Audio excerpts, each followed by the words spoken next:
আজকের ভিডিওতে আমাদের গন্তব্য লাদাখ। ভারতের উত্তরে অবস্থিত এই ইউনিয়ন ন্যাশনাল টেরিটরির পশ্চিমে জম্মু ও কাশ্মীর, উত্তর ও পূর্ব জুড়ে চীন ও দক্ষিণে হিমাচল প্রদেশ। মে থেকে সেপ্টেম্বর লাদাখ যাওয়ার প্রকৃষ্ট সময় ধরা হয়। সারা দেশে যখন মনসুনের প্রকোপ, সেই সময়ও শীতল মরুভূমি লাদাখে বৃষ্টির দেখা মেলে না। লাদাখের রাজধানী শহর লেতে পৌঁছানো যায় দুইভাবে, ফ্লাইটে ও ট্রেনে।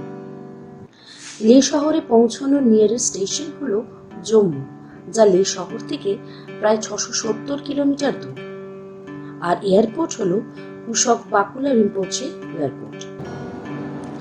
আমাদের জার্নি শুরু হলো কলকাতা থেকে বাই ফ্লাইট। দিল্লি এয়ারপোর্টে কয়েক ঘন্টা লেওভার করে আমরা চললাম লের উদ্দেশ্যে। লাদাখ ও কাশ্মীরে প্রিপেড মোবাইল পরিষেবা নেই, তাই অবশ্যই নিজের সিম কার্ডটি যাওয়ার আগে পোর্ট করিয়ে নেবেন, বা লে পৌঁছেও পাওয়া যায় পোস্টপেড সিম। নিজের আধার কার্ড ও ফটো সেক্ষেত্রে ক্যারি করতে হবে। দিল্লি থেকে লে যাওয়ার পথে উইন্ডো সিটটা কিন্তু মাস্ট। কেন সেটা বুঝলাম প্লেনে ওঠার 20 মিনিট পর। চোখে পড়ল তুষারাবৃত greater Himalaya, Shivalik range, Dhauladhar range. একটা সময় পর বরফ কমে শুরু হলো সারি সারি রুক্ষ পর্বত। জাঁচকার রেঞ্জের উপর দিয়ে আমরা চলেছি লের উদ্দেশ্যে। লে শহরটিকে এরোপ্লেন থেকে পাখির চোখের ভিউতে দেখলে মনে হয় এক রুক্ষ মরুভূমিতে এক ফালি মরুদ্যান। 11,500 ফিট উচ্চতায় অবস্থিত লে শহরটায় যাওয়া নিয়ে যে শারীরিক ভয়টা সবাই দেখিয়ে থাকে, তার একটা শীতল আঁচ ফ্লাইট থেকে নেমেই পাওয়া যায়। মনে হলো বুকে প্রকাণ্ড পাথর রাখা হয়েছে। লাদাখ যাওয়ার হোমওয়ার্ক ও প্রিপারেশন আগে থেকেই দরকার। এয়ার প্রেশার ডিফারেন্সে লাংস এক্সপ্যান্ড করে, তাই আমার ভ্রমণ সঙ্গীদের মনে করিয়ে দিলাম ব্রিদিং এক্সারসাইজ কন্টিনিউ করতে। 1 মিনিটের মধ্যে বিচলিত সমস্ত মুখে মিষ্টি হাসি ফুটে উঠল। সবাইকে বললাম ওয়েলকাম টু লে, জুলে। এয়ারপোর্ট থেকে আমাদের হোটেলের দূরত্ব 8 থেকে 10 মিনিট। হোটেল পৌঁছে পূর্ব পরিচিত হোটেল ম্যানেজার ও স্টাফদের প্রশ্ন অভ্যর্থনা বারবার মন ছুঁয়ে যায়। আপ कैसे हो? 1 साल बाद फिर से मुलाकात हुआ। সম্পর্কগুলো বাণিজ্যিক সত্ত্বেও ভিন্ন রাজ্যে কত আপন মনে হয়। প্রথম দিনটা লেতে শুধু রেস্ট নেওয়ার পালা। প্রসঙ্গত বলে রাখি, অনেকে বলেন যে অ্যাক্লিমেটাইজেশনের জন্য কিন্তু পর্যাপ্ত সময় দিতে হয়। একদমই সঠিক। সেই সময় আমাদের এই কম্প্যাক্ট 5 রাত ও 6 দিনের ট্যুরেও কিন্তু নেওয়া হয়, এবং কোনো জায়গায় আমরা বাকি রাখি না। যেগুলোকে বলা হয় মেজর পয়েন্টস, প্রত্যেকটাই কিন্তু কভার করা হয়। পৌঁছানোর দিন সারা দুপুর রেস্ট নেওয়ার পর বিকেলে সবাইকে নিয়ে পায়ে হেঁটে লোকাল লে মার্কেটটা ঘুরিয়ে দেখতে বেরোলাম, এবং রাত 8:30 নাগাদ ডিনার শেষ করে প্রথম দিনটা শেষ হল। দ্বিতীয় দিন সকাল সকাল সবাই তৈরি হয়ে নিলাম লে শহর দেখতে। প্রথম গন্তব্য হল অফ ফেম।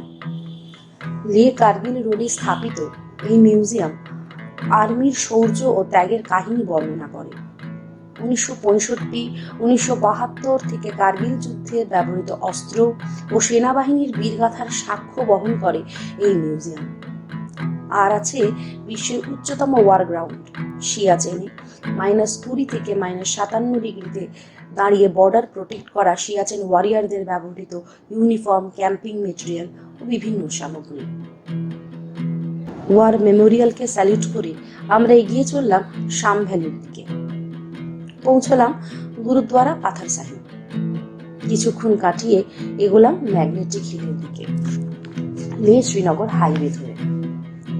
ম্যাগনেটিক হিলে গাড়ি নিউট্রালে রাখলেও গাড়ি চলতে থাকে আফিলের দিকে। লোককথায় বলে নাকি ম্যাগনেটিক এফেক্টের জন্য এমন হয়। অ্যাকচুয়ালি সেটা নয়, কারণ চাকরি বলবো না, যখন আমার সাথে ট্যুরে আসবেন তখনকার জন্য তোলা থাক। এরপর চললাম সাঙ্গাম ভিউ পয়েন্ট। জাঁজকার ও ইন্দাসের সঙ্গমস্থল এই ভিউ পয়েন্ট। প্রতি বছর এখানে দাঁড়িয়ে ভাবি, এই সিন্ধু নদীর তীরে রচিত হয়েছিল একটা গোটা সভ্যতার ইতিবৃত্ত। কালজয়ী এই বিস্তীর্ণ পাহাড় নদী, তাই না? শীতকালে এই জাঁজকার নদী বরফ হয়ে যায়, এর উপর দিয়ে করা হয় বিখ্যাত চাঁদার ট্রেক। আসার পথে লে শহরের দিকে সোজা লে প্যালেস। এএসআই সাইট এই লে প্যালেস। মাটি ও পাথর দিয়ে তৈরি নমহলা লে প্যালেস 16th সেঞ্চুরি থেকে অটুট দাঁড়িয়ে লাদাখি স্থাপত্য ও ইতিহাসের সাক্ষ্য বহন করে চলেছে। এই প্যালেস থেকে লে শহরটিকে খুব সুন্দর দেখা যায়। ছোট্ট শহর লে ও তার পিছনে তুষারাবৃত লাদাখ রেঞ্জ। লে প্যালেস থেকে বেরিয়ে আগামী গন্তব্য শান্তি স্তূপা। 1991 সালে পিস প্যাগোডা মিশনের সূত্রে এটি স্থাপিত হয়েছিল। এরপর শেষ গন্তব্য হল অফ ফেমের লাইট অ্যান্ড সাউন্ড শো। দ্বিতীয় দিন এখানেই সমাপ্ত করলাম। তৃতীয় দিন বেরিয়ে পড়লাম। লে হোটেল থেকে চেক আউট করে চললাম নুব্রার উদ্দেশ্যে। গন্তব্য কুন্ডার মরুভূমির মাঝে ছোট বসতি নুব্রা। কিন্তু তার আগে আমরা পার হব বিশ্বের দ্বিতীয় উচ্চতম মোটরেবল পাস খারদুংলা। গড়ে 17,800 ফিট উচ্চতায় অবস্থিত এই রাস্তাটি পার করার সময় ক্রমাগত ব্রিদিং এক্সারসাইজ ম্যান্ডেটরি।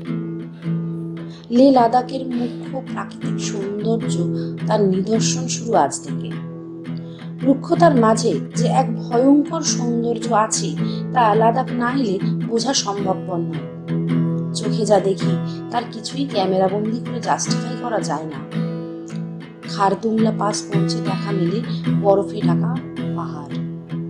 কিছুক্ষণ কাটিয়ে নুব্রার পথে পাহাড়ের আঁকা বাঁকা পথ ধরে এগিয়ে চললাম। নুব্রার 15 কিলোমিটার মতন আগে ডিস্ট্রিক্ট মনেস্ট্রি। খরস্রোতা শিয়ক নদীর তীরে অবস্থিত এই মনেস্ট্রি উত্তর ভারতের সবচেয়ে পুরনো মনেস্ট্রি ও মুখ্য আকর্ষণ 104 ফিট উঁচু মৈত্রেয়ী বুদ্ধা। ডিস্ট্রিক্ট থেকে বেরিয়ে এরপর চললাম শীতল মরুভূমি হুন্দারের পথে। ডাবল হাম্প ব্যাকটেরিয়ান ক্যামেল এই মরুভূমিতে পাওয়া যায়। রাইডও করেন অনেকে। রাইড করে কিছুক্ষণ সময় কাটিয়ে আমরা পৌঁছে গেলাম নুব্রায় আমাদের লাক্সারি ক্যাম্পে। রাতের আকাশ পরিষ্কার থাকলে নুব্রা থেকেই দেখা যায় মিল্কি ওয়ে। চতুর্থ দিন বেরিয়ে পড়লাম প্যাংগং এর উদ্দেশ্যে। শিয়ক নদীর চর বরাবর বেশ কিছুটা রাস্তা। প্রথম গন্তব্য দুর্বুক। চারিদিকে পাহাড় ঘেরা ছোট্ট গ্রাম দুর্বুক। পাশে বয়ে চলেছে এক সরু দুর্বুক নদী, শ্যাওলা রঙা। কোনো স্পেসিফিক সাইট সিইং পয়েন্ট নেই। ওটা জার্নিটাই উপভোগ্য ও গাড়ির জানলা দিয়ে এক অন্য পৃথিবীর দেখা পাওয়া যায়। যেখানেই গাড়ি দাঁড় করাই সেটাও যেন একটা ভিউ পয়েন্ট। বেলা 4টে নাগাদ পৌঁছে গেলাম প্যাংগং। মরুভূমি থেকে এসে এ যেন অতি আশ্চর্য। সামনে নীল জল ও পিছনে বরফ সে ঢাকা পাহাড়। আমাদের থাকার জায়গা লেকের পাশে লগঘাটে। প্যাংগং এর সৌন্দর্য আকাশের মেঘের খেলার সাথে আল মিলিয়ে চলে। একই লেক কখনো গাঢ় নীল, কখনো স্বচ্ছ কাঁচের মতো, কখনো সবুজ বা ময়ূরকণ্ঠী রং। সূর্য অস্ত গেলেই হু হু করে ধেয়ে আসা ঠান্ডা হাওয়া আর প্যাংগংয়ের জলে সে হাওয়ার খেলায় ঢেউ ভাঙার আওয়াজ ঘুমের ঘুরেও বাজতে থাকে। পঞ্চম দিন সকাল সকাল প্যাংগং লেকের ঘাট ধরে 3 ইডিয়টস এর শুটিং পয়েন্টে বেশ কিছুক্ষণ সময় কাটিয়ে ও প্রচুর ছবি তুলে লেককে পিছনে ফেলে গাড়ি আবার এগিয়ে চলল এই শহরে। ঘন্টা তিনেক যাওয়ার পর প্রথমেই পড়ে ছাংলা পাস। গড়ে 17,500 ফুট উচ্চতায় ভারতের তৃতীয় উচ্চতম মোটরেবল পাস। ছাংলা থেকে 2 ঘন্টা পর আসে থিকসে মনেস্ট্রি, যার প্রধান আকর্ষণ বৈদ্যনাথ চ্যাটার্জি। এরপর ফিরে এলাম আবার লেহ। 2 রাত ব্যাপী এতটা রাস্তার জার্নি, ক্লান্ত আর অবসন্ন শরীর, তবুও ব্যাগ গুছিয়ে নিতে হয়। লাদাখের স্মৃতি আমরণ রোমন্থনযোগ্য। পরের দিন সকালে হোটেল থেকে বেরিয়ে ফ্লাইটে করে দিল্লি যাওয়ার সময় সত্যি মনে হয়, আহা কি দেখিলাম, জন্ম জন্মান্তরে ভুলিব না।